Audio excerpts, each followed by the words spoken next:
जय गणेश दोस्तों, कैसे हैं आप सभी लोग। एक बार फिर से सभी का बहुत बहुत आभार कि आप लोग फिर से आए हैं अपना समय निकाल के मेरा व्लॉग देखने के लिए। तो चलिए शुरू कर लेते हैं आज का वीडियो। तो सुबह से ही वापस से शुरुआत में व्लॉग की कर रही हूँ। लगातार 3-4 व्लॉग से मैं मॉर्निंग से ही आपको दिखा रही हूँ अपना रूटीन। तो सुबह अभी ना उठ के मैं सीधे अभी फ़िलहाल मैं कर रही हूँ मसाज। तो जैसा कि मैंने आपको बताया ना, मैं थोड़ा सा आराम आराम वाला रूटीन आजकल फॉलो अप कर रही हूँ, नहीं ज़्यादा प्रेशर लेती हूँ। तो उठ के सीधे काम में लगने की बजाय थोड़ा सा बॉडी अपना रूटीन में आए, अपने फ्लो में आए, तब मैं इसलिए जो है बैठ के पहले मसाज कर लेती हूँ।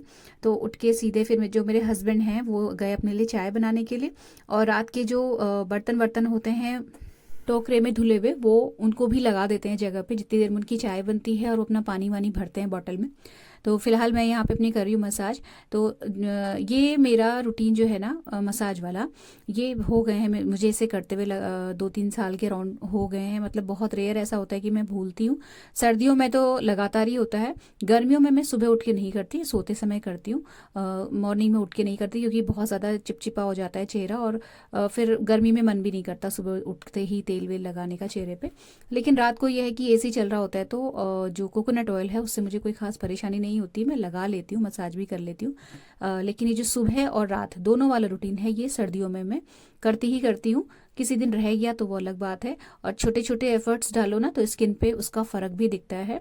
40 के बाद जो मेन दिक्कत होती है स्किन को, वो यही होती है कि थोड़ी थोड़ी लटकने सी लगती है, और वो दिखता है, विजिबली दिखता है आंखों के इधर उधर किनारों पे, या जो गाल होते हैं वो ऐसा लगता है कि नीचे की ओर जा रहे हैं, थोड़ा सा ढलकने से लगते हैं। तो अब मसाज आप करोगे तो ये मैं अपने एक्सपीरियंस से आपको बता रही हूँ कि चेहरे पे सच में फ़र्क पड़ता है, लेकिन आपको कंसिस्टेंट रहना पड़ेगा। और ये नहीं है कि आपने 2 दिन किया और तीसरे दिन आप किसी रिजल्ट की उम्मीद करोगे, नहीं, बिल्कुल भी ऐसा नहीं है। बस हाँ, ज़रूरत यहाँ पे ये है कि आपको अपने लिए परफेक्ट रूटीन सेलेक्ट करने की ज़रूरत है। आपको क्या चीज़ सूट कर रही है वो आपको खुद से जो है फाइंड आउट करना पड़ेगा। क्योंकि ये जो चीज़ें होती हैं ना, हर किसी की स्किन के हिसाब से अलग अलग होती है। जैसे फॉर एग्जांपल मैंने आपको अपने कुछ ब्लॉग पहले एक सीरम वाली जो बताया था ना, सीरम बनाना, वो मैंने बनाया देख के, लेकिन वो मेरी स्किन को सूट नहीं करा। हालांकि मैंने जिसका भी सुना है, मतलब जो भी मेरे जान पहचान में या परिचित में लगाता है इस तरीके से बना के, मेरी मदर भी बनाती थी, तो उन लोगों को वो बहुत ज़्यादा इफेक्टिव था। लेकिन मेरी स्किन में उसकी वजह से ब्रेकआउट्स होने लगे थे, क्योंकि मेरी स्किन नॉर्मल टू ऑयली है, या ऑयली टू नॉर्मल, इस तरीके से भी आप कह सकते हो। तो मुझे जो है उसका जो चिपचिपापन जो था, हालांकि मैंने बहुत कम उसमें ग्लिसरीन डाला था, फिर भी मुझे उससे ब्रेकआउट्स होने लगे थे हल्के हल्के। और जैसे ही मैंने उसका यूज़ बंद किया, मतलब बंद क्या किया, वो जो बॉटल थोड़ी सी बनाई थी उसे ख़त्म किया, उसके बाद से मेरे स्किन की जितने भी ब्रेकआउट प्रॉब्लम थी वो सारी अपने आप ही ख़त्म हो गई। तो मुझे लग गया कि हाँ, ये मेरे स्किन के लिए नहीं है। सेम इसी तरीके से जो भी रजीम आपको अपनी स्किन के लिए अपनानी है या अपने शरीर के लिए अपनानी है, उसके लिए आपको पहले थोड़ा सा प्रैक्टिकली उनको खुद पे एक्सपीरियंस करके देखना पड़ता है। और जब धीरे धीरे आप इस तरीके की चीज़ें करने लगते हो ना, तो आपको अपनी स्किन के हिसाब की जो केयर है या जो रूटीन है वो आपको खुद मिल जाता है। जो कोशिश यही करनी है कि लगातार एफर्ट्स डालते रहो।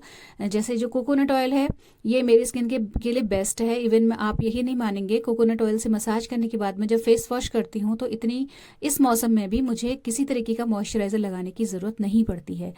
लेकिन यहाँ पे अगर कोई और होता तो हो सकता है कि उसको उसके बाद मॉइस्चराइज़र लगाने की ज़रूरत पड़ती। तो कहने का मतलब यही है कि आपको अपनी स्किन के हिसाब से जो चीज़ें हैं वो खुद तलाशनी होती हैं। और जिस दिन आपको अपने हिसाब का रूटीन और प्रोडक्ट्स का जो जानकारी है या जो आइडिया वो मिल जाता है ना, उसके बाद से आपकी स्किन ग्लो करने लगती है। लेकिन आपको खुद ढूंढना पड़ेगा ये सारी चीज़ों को। तो यही है मेरा, तो मतलब फिक्स हो गया है कि कोकोनट ऑयल मेरा ऑल टाइम फेवरेट है। इससे मसाज, देन चेहरा धो लेना। बहुत ज़्यादा एक्सट्रीमली ज़्यादा ही ठंड है, बहुत ही खुश्की हो रही है, तो हल्का सा कोई मॉइस्चराइज़र लगा लेती हूँ, नहीं तो मैं नहाने के बाद मॉइस्चराइज़र तक नहीं लगाती। इससे ही मेरी स्किन बहुत ज़्यादा, वो जो कहते हैं ना, प्लम्प, इस तरीके की हो जाती है।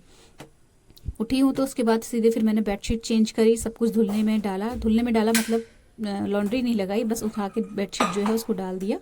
और अब वो जो लॉन्ड्री है वो नेक्स्ट डे लगेगी। उसके बाद फिर मैंने ब्रश किया, चेहरा धोया, फ्रेश हुई, देन मैं आ गई हूँ वापस अपना जो किचन में। तो बर्तन मेरे हस्बैंड जो थोड़े बहुत छूटे थे वो मैंने लगाए। और पानी वाला जो बर्तन रहता है हमारे पास, जो आरओ होता है ना, उस तरीके का नहीं है ये वाटर प्यूरीफायर, थोड़ा सा डिफरेंट है। मेरे ख्याल से बहुत लोगों के पास होगा, एक्वागार्ड का होता है ये। इसमें स्टोरेज का स्टोर करके रखना पड़ता है पानी, आप हाथ के हाथ नहीं निकाल सकते हैं, बट बहुत टाइम टेकिंग जॉब होती है वो, तो मैं स्टोर करके ही रख लेती हूँ। तो मॉर्निंग में स्टोर कर लो, नेक्स्ट डे मॉर्निंग तक चल जाता है, उस हिसाब से ही हम स्टोर करते हैं। बहुत ज़्यादा एक्सेस में भर के नहीं रखती हूँ पानी, जिससे कि जो पानी है वो बहुत दिन तक स्टोर होके ना रहे और फ्रेश वाटर जो है रोटेट होता रहे बर्तन में। तो वो भरने लगा है। और ये जो बर्तन था पानी का, ये अक्सर मैं रात को धो के रख देती हूँ। जब भी इसको वॉश करने की बारी आती है तो रात को ही धो के उल्टा करके रख देती हूँ, जिससे कि सुबह तक ये सूख जाता है। इसके बाद इसमें फ्रेश वाटर भरने के लिए लगा देती हूँ। बाकी कूड़ा वगैरह बाहर रखना और ये सब चीज़ें, क्लीनिंग मैं आपके साथ कुछ भी शेयर नहीं कर रही हूँ। यहाँ पे फ़िलहाल मैं सीधे आ गई हूँ ब्रेकफास्ट पे। तो साबूदाने के जो कटलेट्स होते हैं ना, वो आज मैं पहली बार बनाऊंगी, और उसके लिए मैंने एक रेसिपी देखी थी एक्चुअली यूट्यूब में ही। कोई प्रॉपर वीडियो नहीं देखी थी, बस एक शॉर्ट्स जो था वो मेरी फीड में आया था, तो उसे देख के फिर मुझे लगा कि मैं एक बार ट्राई कर सकती हूँ। तो साबूदाना लेके आई, इसको भी मैंने सोक करके रख दिया है। एक्चुअली थोड़ा सा लेट हो गई मैं सोक करने के लिए, जैसा कि रेसिपी में बताया था उसमें 4 घंटे तक सोक करके रखना था, और मैंने इसको शायद 2.5 या 3 घंटे ही सोक करा था, तो जो कि कम था एक्चुअली। सही बताऊँ तो साबूदाना बहुत अच्छे से जो भीग जाते हैं ना, वो नहीं था। और मैं क्योंकि साबूदाना की कोई भी रेसिपी नहीं बनाती हूँ, तो मुझे एग्जैक्टली आइडिया भी नहीं था कि कितना पानी और क्या ये सब चीज़ें। उसमें दिखाया था कि बिल्कुल लेवल तक भरो पानी, मुझे लगा कि वो शायद कम हो जाएगा, तो मैंने थोड़ा ज़्यादा डाल दिया और वो ज़्यादा हो गया। नेक्स्ट टाइम बनाऊंगी तो थोड़ा सा मुझे आइडिया आ गया है फ़िलहाल। तो साबूदाना भिगो के रखा, और जो है आलू बॉईल होने रखे। उसके बाद फिर मैं अभी हस्बैंड के लगा रही हूँ हेयर कलर। तो हेयर कलर लगाने के बाद यहीं पर मेरे इसी रूम में, ये मेरी छोटी वाली डॉटर का रूम है, हुआ करता था, और अब वो जब चली गई है तो यहाँ पे मेरे जो हस्बैंड हैं वो थोड़ा बहुत जो ऑफिस का काम लेके आते हैं, तो उसका जो सेटअप है उन्होंने यहीं पे लगाया हुआ है। और इसी रूम में मैं एक्सरसाइज करती हूँ। आपने कई बार देखा होगा, जो भी योगा प्राणायाम करती हूँ मैं वो यही रूम में करती हूँ। तो यहाँ ये जो ब्लोअर है ये परमानेंटली लगा हुआ है आजकल। जो भी इस तरीके का हेयर कलर वगैरह का काम होता है हम यहीं पर कर लेते हैं, ब्लोअर को हटाने की ज़रूरत नहीं पड़ती। और बीच बीच में 3-4 दिन में एक बार इस कमरे की क्लीनिंग, झाड़ू पोछा हो जाता है। मतलब आलू पे प्रेशर तो आ ही गया था इसी बीच में, सॉरी, मेहंदी बंद करने लगाने के बाद। उसके बाद फिर मैंने आलू वगैरह छीले, और उसके बाद मैं चली गई थी नहाने के लिए। और नहा के जब आई हूँ वापस से किचन में, तो साबूदाना जब मैंने खोल के देखा है तो ये देखिए इस तरीके का हो गया था। पानी इसने पूरा पी लिया था, सोख हो गया था ये अच्छे से, लेकिन थोड़ा सा जो पानी है वो एक्सेस में हो गया था, या मुझे लगा कि शायद ये मैंने कम देर भिगाया है तो इसलिए ये पानी अभी एब्जॉर्ब नहीं कर पाया। जो भी वजह थी, फ़िलहाल थोड़ा मेरे को लेट हो गया था इसे भिगाने में। तो आलू जो मैं बॉईल करके गई थी और छील के भी गई थी नहाने से पहले। इसके अलावा हरा धनिया और ये जो टमाटर है चटनी के लिए निकाल के रखा है। और ये मूंगफली जो है, इसको ये भून के इसका दरदरा पाउडर मैंने रात को बना के रख लिया था एज़ पर रेसिपी। तो उसके बाद जो है अभी फ़िलहाल मैं चटनी की प्रेप करूँगी। तो चटनी में जाएगा लहसुन, हरी मिर्च, टमाटर और हरा धनिया और नमक। तो ये तो सिंपली चटनी पिस जाएगी। इसके अलावा ये जो धनिया आपको ढेर सारा दिख रहा है, ये आधा धनिया इसमें से जो है वो कटलेट्स में जाएगा। तो जो रेसिपी मैंने देखी थी ना, उसमें किसी भी तरीके का प्याज या लहसुन इन सब चीज़ों का इस्तेमाल उन्होंने नहीं बताया था, और बहुत यम्मी देखने में लग रहे थे। और मैं क्योंकि बहुत ही कम ऐसी चीज़ें बनाती हूँ जिसमें तेल का या फ्राई करने का कोई काम होता है, तो जब कभी कभी देखो रेसिपी तो मन करता है बनाने का और खाने का, तो वही हुआ। हाँ जी, जो है मैंने बनाने का ट्राई किया। और एक्चुअली इसलिए भी बना रही हूँ मैं, क्योंकि कभी कोई छोटा मोटा गेट टुगेदर करना होता है, या कोई और चीज़ किसी को बुलाना हो चाय पे, तो इस तरीके की चीज़ें काम आती हैं। लेकिन जो पहले मैंने कटलेट्स बनाए थे ना, उसमें मैंने ब्रेड क्रम्स का यूज़ किया था। लेकिन ब्रेड क्रम्स के साथ एक ड्रॉबैक ये है कि वो ऑयल बहुत ख़राब करता है। आप जो कटलेट्स हैं वो बन के तो बहुत बढ़िया आते हैं, बहुत बढ़िया देखने में भी, लुक वाइज सब कुछ बहुत अच्छा होता है, क्रिस्पी भी होते हैं, लेकिन जो ऑयल होता है ना वो बहुत जल्दी जल्दी ख़राब होता है उसमें। तो वो थोड़ा सा मतलब इरिटेटिंग लगता है, वो जो ब्रेड क्रम्स को हटाना और ये सब चीज़ें। लेकिन अभी जब मैं कटलेट बना चुकी हूँ साबूदाना के, तो ये एक बहुत बेहतरीन ऑप्शन है, क्योंकि इससे देखिए एक तो ऑयल ख़राब नहीं हो रहा है, दूसरा जो कटलेट्स हैं बहुत करारे, बहुत ही क्रंची, क्रिस्पी बन के रेडी हुए थे। तो यहाँ पे फ़िलहाल मैं आपको बताऊँ तो जो साबूदाना था वो एक बड़ी कटोरी भर के मैंने भिगोया था, वो सब डाल दिया था मैंने इसमें। नहीं, एक्चुअली अभी मैंने थोड़ा सा बचा दिया था, मुझे ज़्यादा लग रहा था वो, साइड में रखा हुआ है मैंने उसे। और उसके बाद जो आलू थे उसमें सारी चीज़ें डाल के मैंने मिक्स किया। फिर मुझे लगा कि साबूदाना मुझे सारा डाल देना चाहिए, तो फिर मैंने बचा हुआ साबूदाना भी डाल दिया। अभी इसमें आलू है, साबूदाना है भीगा हुआ, मूंगफली का पाउडर मैं ऐड कर रही हूँ। इसके अलावा हरा धनिया, हरी मिर्च और है इसमें ढेर सारा अदरक मैंने ग्रेट किया हुआ। इसके अलावा इसमें अब जब मैंने एक मिक्सर लगा के देख लिया और मुझे अंदाज़ आ गया कि डो जो है बहुत गीला नहीं है और अच्छा बना है डो, तो फिर मैंने इसमें नमक और थोड़ा सा अमचूर पाउडर ऐड कर दिया। तो यहाँ पे जो मूंगफली वाला जो पाउडर डाला है ना फ्रेंड्स, इसका काम है मॉइस्चर को सोखना, क्योंकि साबूदाना और आलू दोनों में मॉइस्चर होता है थोड़ा थोड़ा। तो ये जो मूंगफली का पाउडर है ना, ये इस काम को करता है कि ये जो बाइंडिंग है उस मतलब बाइंडिंग लेके आता है इस डो में। तो जो आलू का जब मैं इसको गोला बना रही हूँ ना, तो ये चिपक नहीं रहा था मेरे हाथ से। हल्का सा मैंने ऑयल भी लगाया था हाथ में, बट स्टिकी बिल्कुल भी नहीं था। एक यहाँ पे जो मैंने चीज़ समझ में आई ना, मैंने जब भी कटलेट्स बनाए हमेशा आलू आप पहले से बॉईल करके रख दो। मतलब ये नहीं होना चाहिए कि आपने फ्रेशली बॉईल किया और गर्मा गर्म आलू में आपने सारी चीज़ें मिलाई और कटलेट बनाना शुरू किया। ऐसा नहीं करना है। आलू बॉईल होके ठंडे होके उनको प्रॉपर टाइम मिल जाए 1-2 घंटे का अच्छे से, देन आप उनको ग्रेट करो डो बनाने के लिए कटलेट का, तो बहुत अच्छा डो बनता है, बिल्कुल स्टिकी नहीं रहता है और अच्छे कटलेट्स बन जाते हैं। चाहे आप किसी भी तरीके के कटलेट्स बनाओ जिसमें आलू यूज़ हो रहा हो, आलू हमेशा पहले से उबले हुए होने चाहिए, तो अच्छे बनते हैं, शेप नहीं खोते हैं कटलेट्स। चाहो तो आप रात को भी बॉईल करके रख सकते हो, आजकल तो ठंड है। अगर गर्मी में कर रहे हैं तो 1-2 घंटा पहले बॉईल करके रख दो। इसके बाद फिर मैंने साइड में चढ़ाई चाय, और ये जो मैं आपको दिखा रही हूँ ना, इसमें जो आपको गोले से दिख रहे हैं, ये एक्चुअली वो है प्रसाद आया हुआ था मिश्री का। ये तो मेरा तरीका यही है कि सबके मुंह में प्रसाद डालने से अच्छा है कि मैं चीनी के डिब्बे में डाल देती हूँ, तो वो चाय और कोई भी चीज़ बनाओ इसके थ्रू सबके पेट में प्रसाद चला जाता है।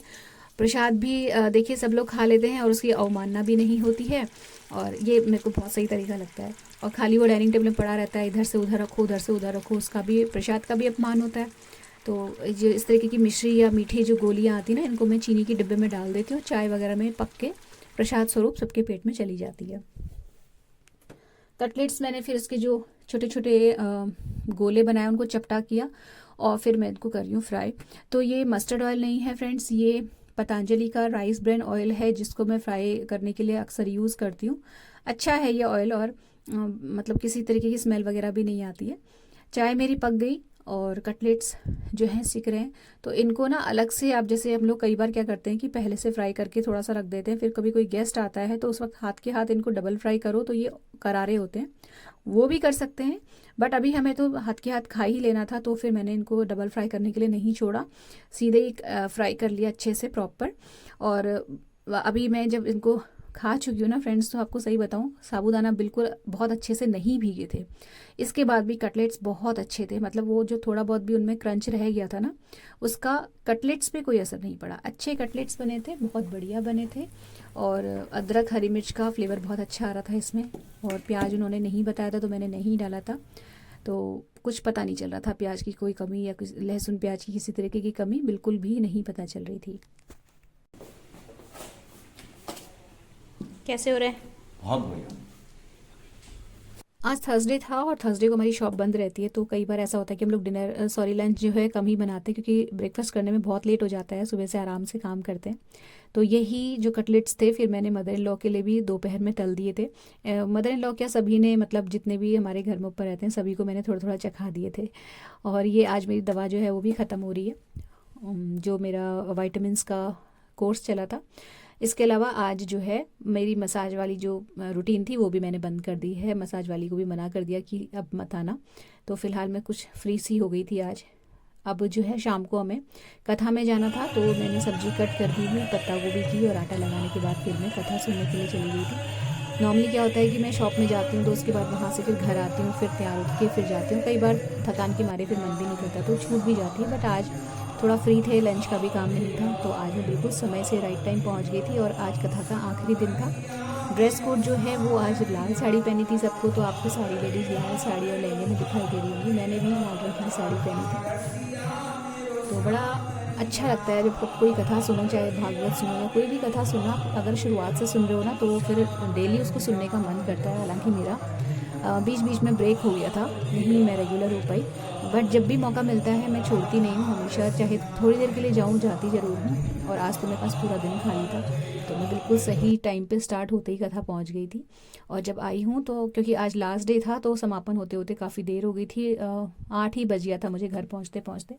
तो फिर मैंने चेंज वेंज नहीं किया, सब्जी में कट करके गई ही थी तो सीधे फिर मैंने सब्जी छौंक दी, क्योंकि ये लग रहा था कि सब्जी बनने से पहले अगर हस्बैंड आ गए तो जो है डिनर रेडी नहीं रहेगा। तो ये फिर मैंने सोचा कि सब्जी पहले बना देती हूँ, फिर चेंज वेंज तो करती रहूँगी। और आटा मैंने लगा के गई ही थी, क्योंकि मुझे पूरा अंदाज़ा था कि इतनी लेट मुझे हो जाएगा। तो चेंज तो मैं बाद में भी कर सकती हूँ, सब्जी पकती रहेगी गैस में, तो गैस अपना काम करती रहेगी। तो यहाँ पे जो है सिंपली प्याज से सब्जी छौंक दी है, प्याज डाल के।